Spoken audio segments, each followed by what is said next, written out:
మనం చూసినట్లయితే యోహాను సువార్త 19వ అధ్యాయము 28వ వచనంలో ప్రభు అయిన యేసుక్రీస్తు వారు శిలువలో పలికిన 5వ మాట మనం చూస్తాము.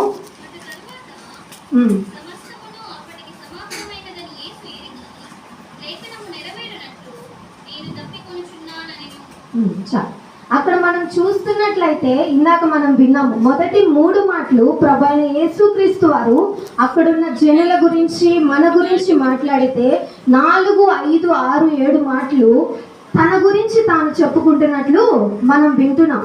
అయితే మొదట ఎందుకు దప్పికొనాల్సి వచ్చింది దేవుడు?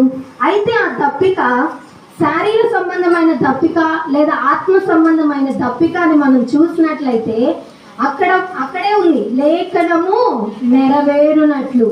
ప్రభువైన యేసుక్రీస్తు వారు లేఖన పురుషుడు.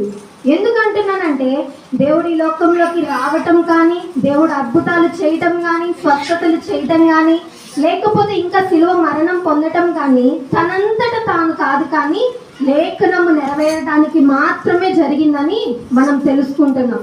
కీర్తనలో 150 కీర్తనలు మన బైబిల్లో ఉంటే అందులో 22వ కీర్తన, 69వ కీర్తన మనం చూసినట్లయితే వాటిని మెస్సయానిక్ సాంగ్స్ అంటారు. అంటే ప్రభు అయిన యేసుక్రీస్తు వారు ఈ లోకంలోనికి వచ్చిన తరువాత తాను పొందబోతున్న శ్రమను గురించి, తాను పొందబోతున్న శిలువ మరణము గురించి దావీదు కీర్తనకారుడు అప్పుడే ప్రవచించాడు.